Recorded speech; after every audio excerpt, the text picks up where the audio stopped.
The Greco-Persian Wars are easily one of the most famous in all of history. It's just such a compelling story of how a handful of small city-states were able to fight off the largest empire in the world that made up half of mankind. And you're not going to forget a story that incredible. And how many ancient wars can you think of that they're still making blockbuster movies about, even if they're so historically inaccurate they might as well be made by Disney?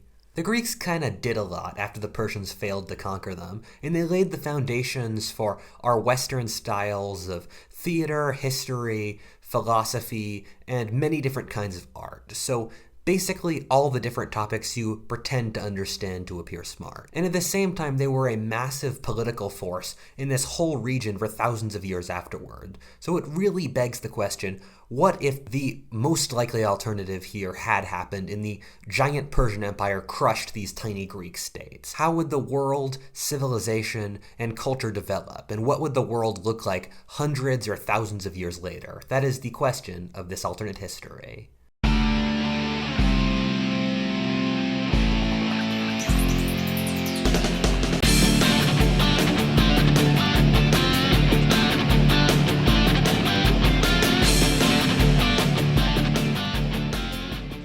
This is an alternate history that's very easy to start, just because the numbers are so skewed in one direction's favor, especially Niall Horan's. But in all seriousness, the numbers I've seen for the Persian military are between 200 and 300,000. Meanwhile, for the Greek coalition, which you remember is based around all sorts of little states that really hate each other and are only working together because they have to survive, is around 125,000. And the Persians could have very easily won this war if the Greek coalition just gave up and decided to go its own separate ways, and this seemed quite plausible after the Persians broke into central Greece after beating the Greeks at the Thermopylae passes, and they actually sacked Athens and forced the population of Athens to evacuate onto the islands off the coast of the Greek mainland. The southern Greek states like Sparta and Corinth were unsure of helping the rest of Greece because they were split off from the rest of Greece by a tiny peninsula that they're able to wall off, and they weren't entirely sure if they wanted to go north of that wall and get hammered by the Persians. Well, meanwhile,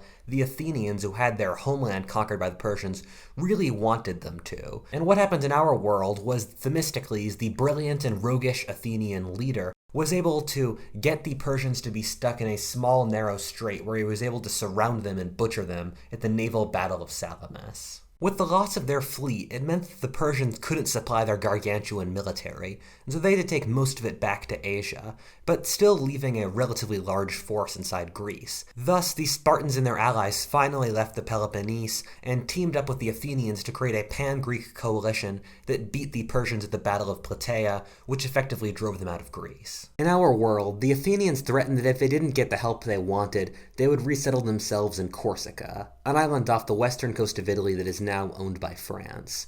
In this world, the Athenians and Spartans have a falling out, and the Athenians think that fighting the massive Persian force is insane and decide to flee to Corsica, bringing most of the Greek navy with them. And at the same time, the Spartans, now fighting basically alone, find no point in helping the rest of Greece and stay behind their defenses in the Peloponnese. This would leave the Persians in control of most of Greece. I'm not sure if they'd get around to conquering the Peloponnese, though. I'm sure if they wanted to, they totally could. The Spartans are some of the most badass warriors in history, but numerically it's just impossible for them to win. Persia had a population of around 50 million, while Sparta could only pull manpower for war from a male population of 40 to 50,000. On the other hand, the Spartans were a very isolationist people, and if left alone, would leave the Persians alone. I mean, the Macedonians and Alexander never conquered Sparta, and that affected nothing. Sparta really has added nothing to civilization and was super isolationist, so I don't really see why it matters either way either. Although the Greeks, who are the guys we tend to get most of our perspectives on ancient history from, were loath to say it, the Persians were actually pretty good guys.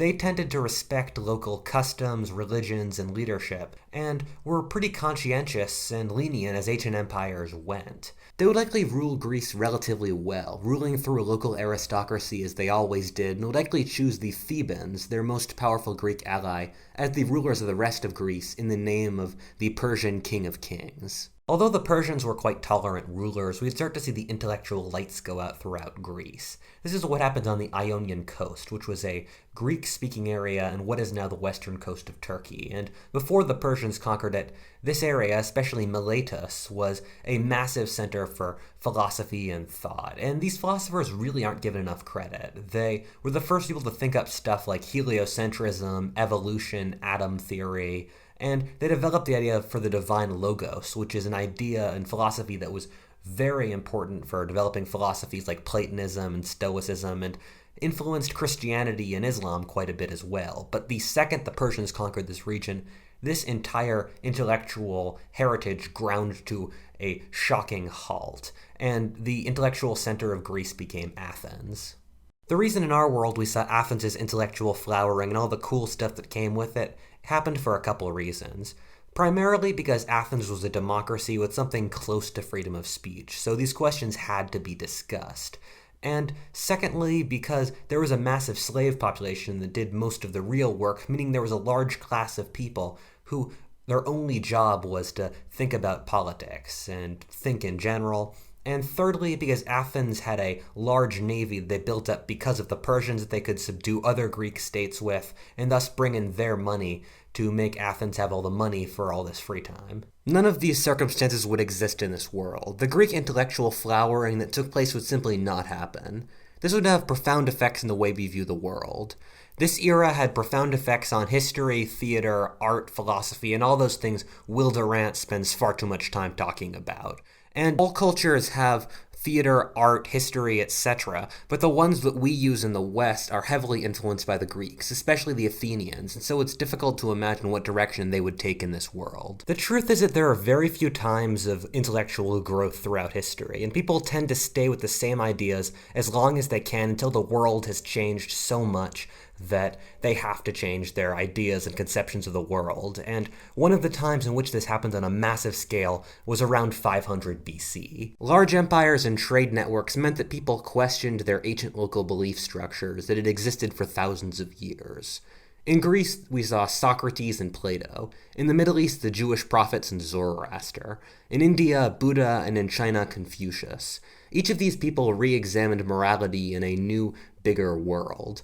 In this world, we never would have seen the philosophers like Socrates or Plato, with later figures such as Aristotle, Diogenes, and Zeno all taking their influence, and so without them, we would likely be living in a very different world today.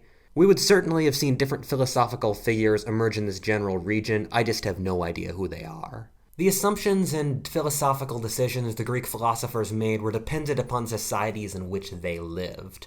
For example, the Socratic method wouldn't work in most societies in history because you'd get your head chopped off. Or alternatively, Plato's cave doesn't work in a society with a strong state-controlled religion that tells you what to believe. And with such a changed situation after the Persian conquest, it might make sense that Persian-based religions and philosophies would have become dominant in this world, such as Manichaeism, Mithraism, or Zoroastrianism. The idea that we get democracy from the Greeks is sort of foolish. The ancient classical brand of democracy died out with the Romans. By the end of the Roman Empire, the emperor was viewed as a semi-divine figure, chosen more often than not by the military, and ruled through a massive bureaucracy that used coercion and a caste system to maintain its dominance. Our modern notions of democracy come more out of the Middle Ages, when the Germanic tribes believed that every free man had certain political rights, and that the nobility should vote for the king. In the Middle Ages, basically every nation in Europe was parliamentary on some level, although only the nobility had rights. As gunpowder gave monarchies more power, they crushed the parliaments, except in a few countries where the parliaments ended up crushing the monarchies, such as Holland and England. And then the first country where more than a tiny percentage of the population could vote was the United States, an ex-British colony in which landowners, the only group pre-industrial societies could stomach giving a vote to, were a majority of the population. And most democracies today are either based off the United States or United Kingdom.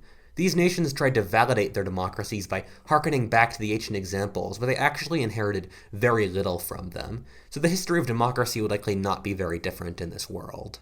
The Persians were in general good rulers and pretty lenient, but they also had a very strong skill for breaking the backs of civilizations. The Babylonians, Egyptians, Lydians, Armenians, Phoenicians, and other similar biblical peoples all entered the Persian Empire, powerful civilizations that had hundreds or thousands of years of history and power behind them. Then none of these civilizations were ever heard of again. People still identified as Babylonian, Egyptian, or Phoenician for hundreds of years after the political conquest, but as political forces, these nations were done. For Syria, Iraq, and Egypt, they never experienced another native-born regime until the 1950s. After a few centuries, these cultures stopped seeing themselves as their pre-existing cultures and lost their identities until the rise of Islam happened, and then they happily became Arabs. The only peoples who escaped this cultural intermeshing were the Armenians and the Jews, and I mean, of course they did. At this point, the asteroid that killed the dinosaurs could directly strike the Middle East, and the Armenians and the Jews would still be around afterwards. So I'm not entirely sure how the Persians did it. It's one of those questions in history that I really want to know the answer to, but I just don't know enough to give a good answer for. But I do know the Persians were damn good at it, and I don't see how the Greeks could have survived this process of national neutering. And after a few centuries, the Greeks would lose much of their Greek identity.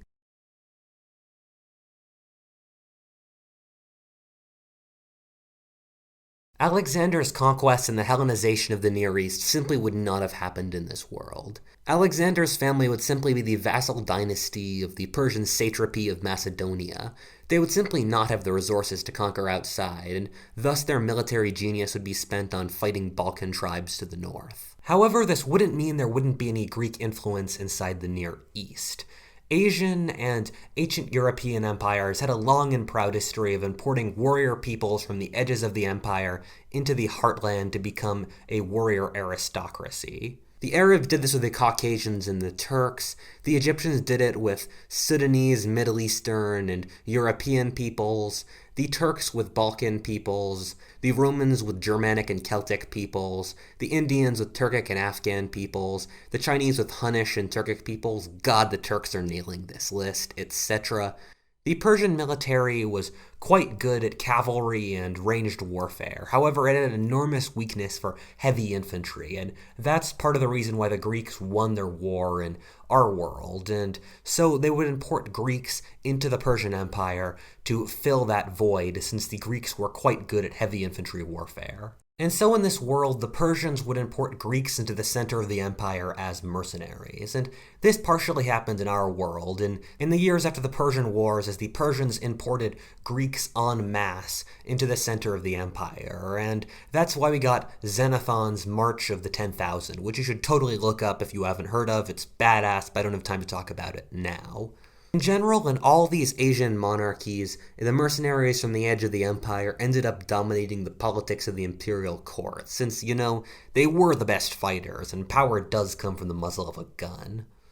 This is how originally slaves like the Mamelukes and Janissaries came to practically dominate the courts they were in. Thus, it's not ridiculous to imagine a small clique of Greeks ending up running the Persian government based out of Persepolis. This actually wouldn't affect much. These people would be Greek in blood, but they'd be raised in the Persian court, and they would likely think by this point that Persian culture was superior. It would quickly assimilate into Persian culture, as all of these external warrior groups did when they became powerful, and so these Greeks would likely run the Persian Empire as Persians, and not much would change. Asking any empire to rule forever is a bit silly. Not even the most advanced and well-run empires rule forever. However, the Persian Empire would likely become culturally dominant, and the basis the future states that would come after it in the region would model themselves after. Even if the Persian Empire collapsed, and likely would at some point, the states that would come out of it would be Persian or Aramaic speaking, would likely worship Mithraism or Zoroastrianism, and would have governments and courts based off the old King of Kings. This is similar to what the Romans did in the Mediterranean, the Han in China, the Mauryans in India, or the Umayyad Caliphate in the Islamic world. Geographically, I would guess the Persians would continue to rule Egypt, Syria, and Mesopotamia for a very long time. The irrigation systems basically make unity mandatory in these regions, and these areas have very long histories of foreign domination. The hills of Turkey and Afghanistan, as well as Greece, would be less Persian influenced, but still ruled by Persian descendant states. It would not surprise me at all if Afghan-influenced Persian tribes would invade India and bring Persian culture deep into the subcontinent, as well as Persian culture expanding to Southeast Asia via the trade in the Indian Ocean.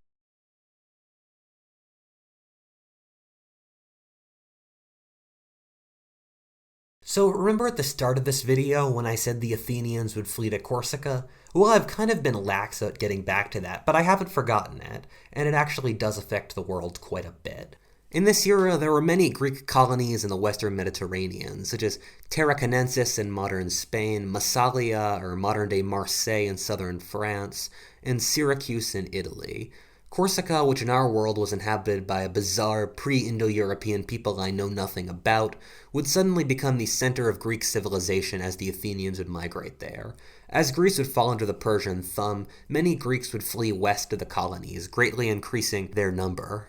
The Greeks of this era were stuck in a series of very close-fought wars with the Carthaginians of northern Africa for control of the Mediterranean. In general, the Carthaginians won in our world, but that wouldn't be the case in this timeline, with so many more Greeks in the western Mediterranean.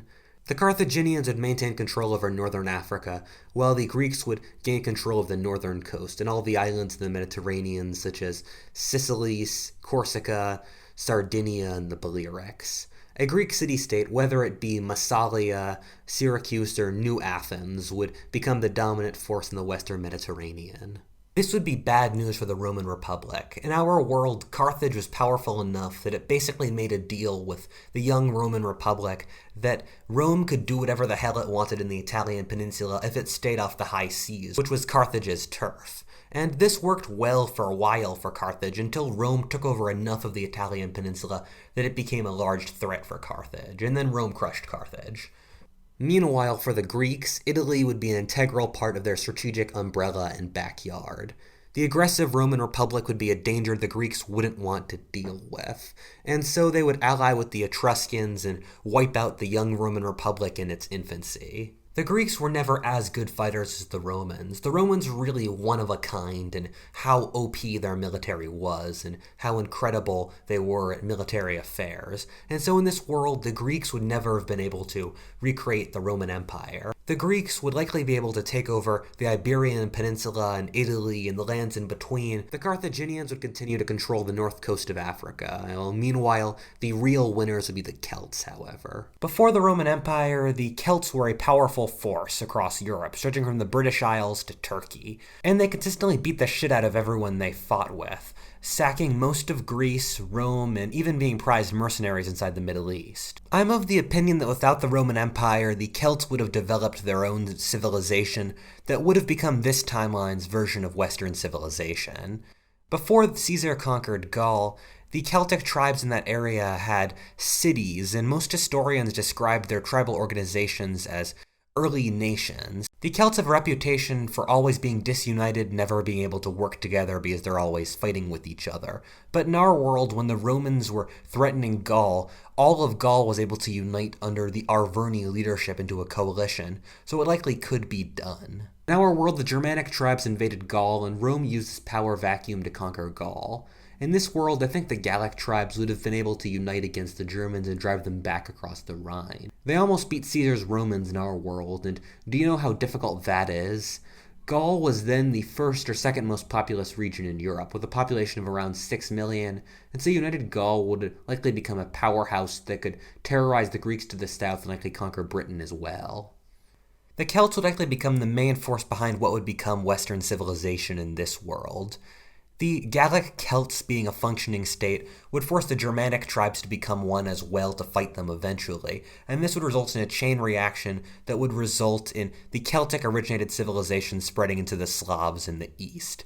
And this would be very different. Gallic would likely be the lingua franca, and rather than Christianity being the major religion, it would be the angry rantings of an Irish fisherman. And art wouldn't be based upon Greek or Roman models, but would be part of the intricate Celtic gripping beast tradition. So this is generally how the world would end up looking. The Celts and Persians would be the big winners. They would have each founded their own world civilization. The Greeks and Carthaginians contest the western Mediterranean and likely take influence from both the Celts and Persians. The best comparison is likely East Asia, in which there are the twin behemoths of India and China that influence differing regions and areas to differing degrees, but also regional smaller powerhouses like Persia, Korea, and Japan. Whatifalthist, and thank you for watching. If you enjoyed that video, please comment, subscribe, support me on Patreon, and stay tuned for future content. And as always, thank you so much for watching and have a good day.